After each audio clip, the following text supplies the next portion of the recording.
All right, that was a long drive. Went from Houston to San Antonio.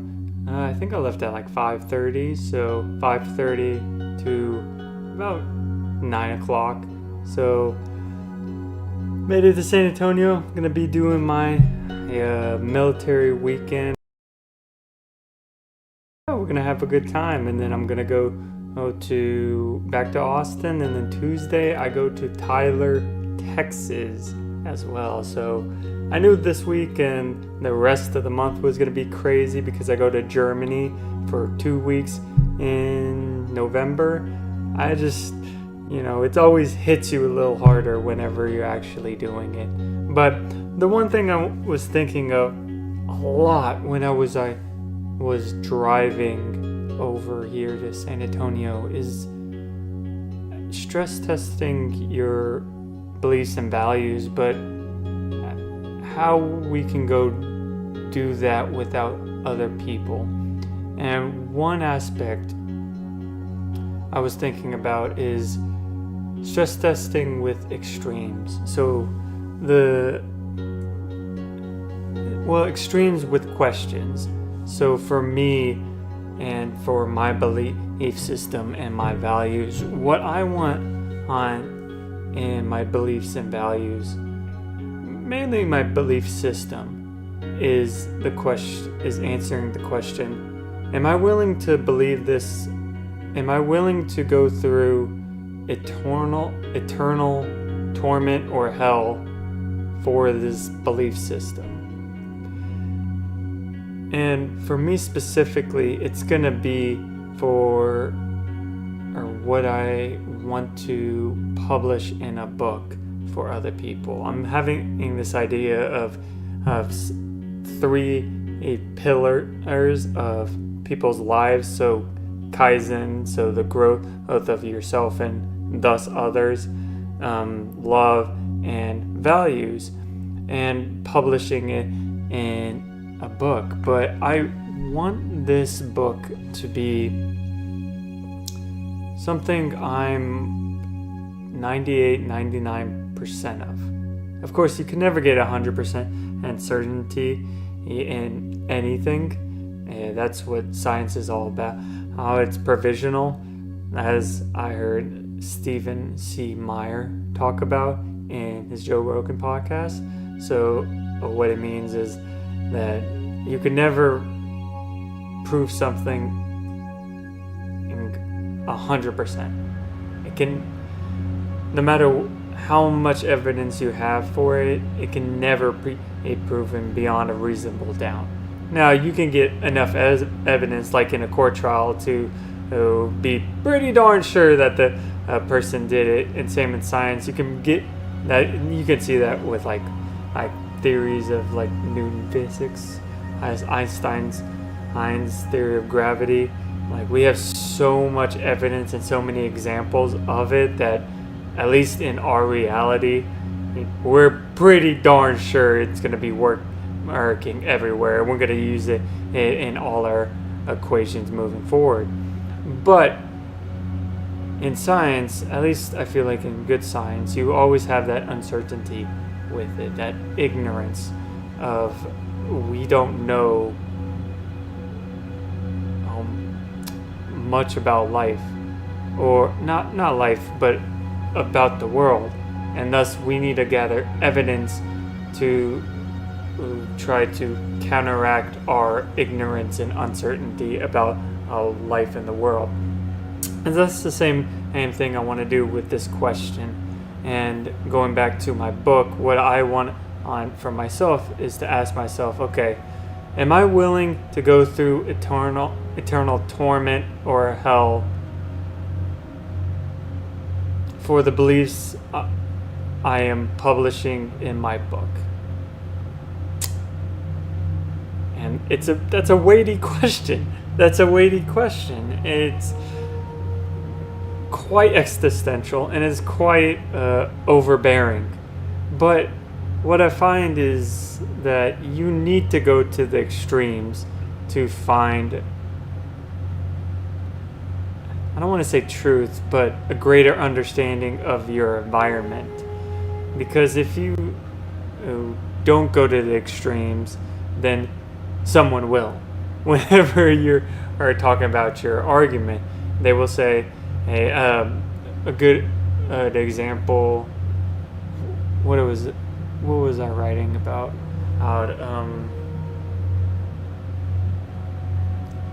It was about the Holocaust.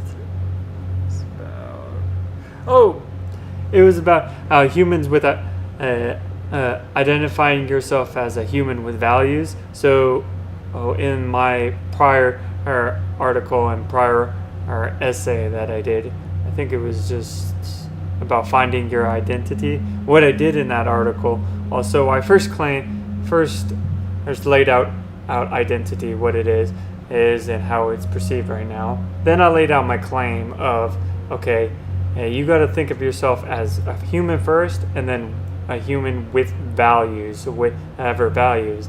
And then for 2 other paragraphs, I took the most extreme examples I could think of, and then tested my theory against those extreme examples. So the two of them were Auschwitz survivor. So thinking of my chair caught the cable. Thinking of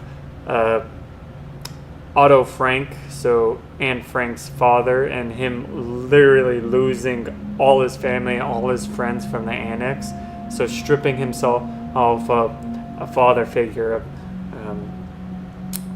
his identity of a father or a husband, a friend, and even a co-worker. Well, with the application of a human with values, all those things could be stripped from him. So human who values whose fatherhood, a human who values partnership. All those things could be taken away from him, but at the very end, he still has his humanity. So he can always fall back on his humanity if his values fail. But further, he can broaden his values so that he can go beyond just being a father. He can be a human who values love. That's a big one of my values as well. The other example was actually, spoiler alert if you haven't watched Game of Thrones, but I'll give you 5 seconds. Okay, hey, that's your warning.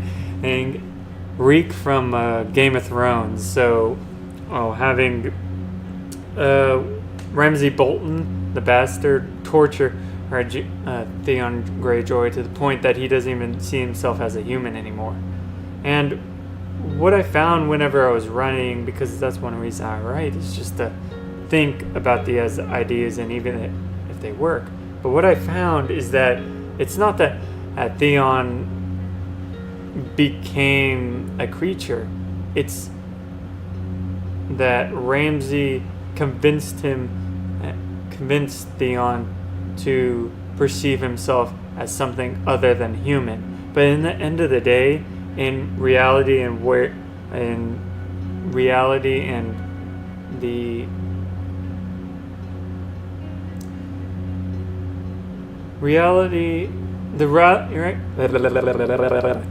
reality he lives in, Theon is still at his core human.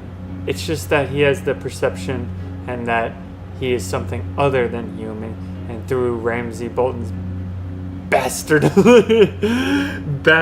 actions, and I mean that literally and figuratively. if you know.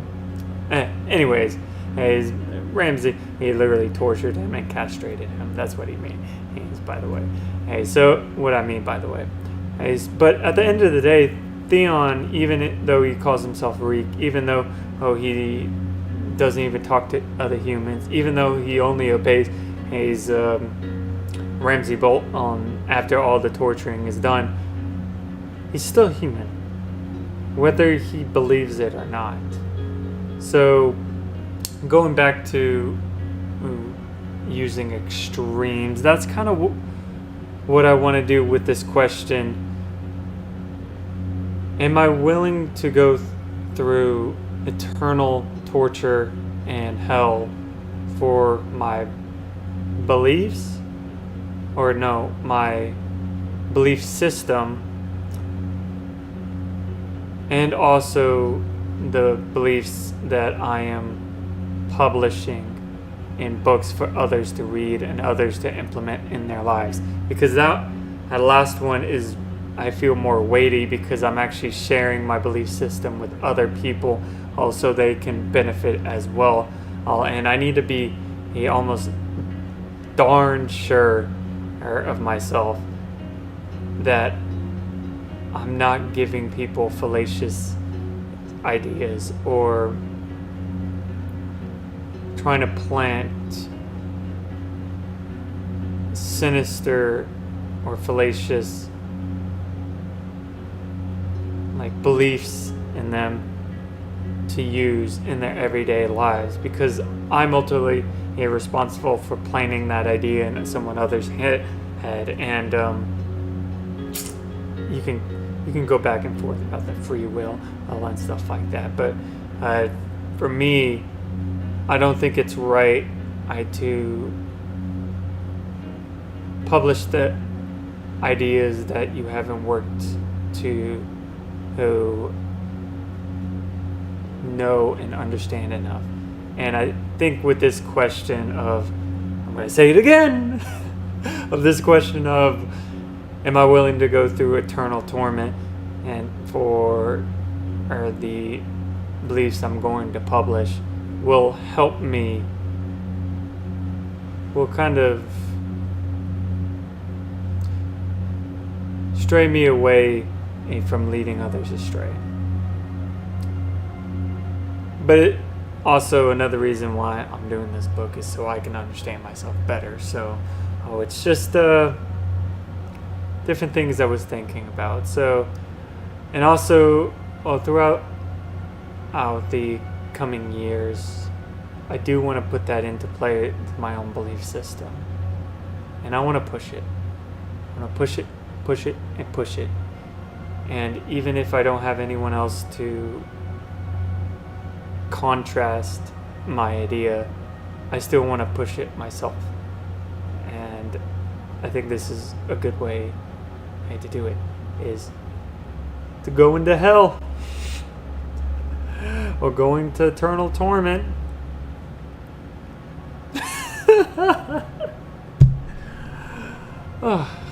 Also, wrong finger.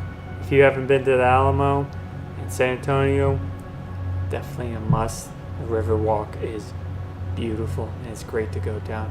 And I'm actually thinking about doing that tomorrow after I get off work. Well, depending on, I do want to get a lot of stuff done. Anyways,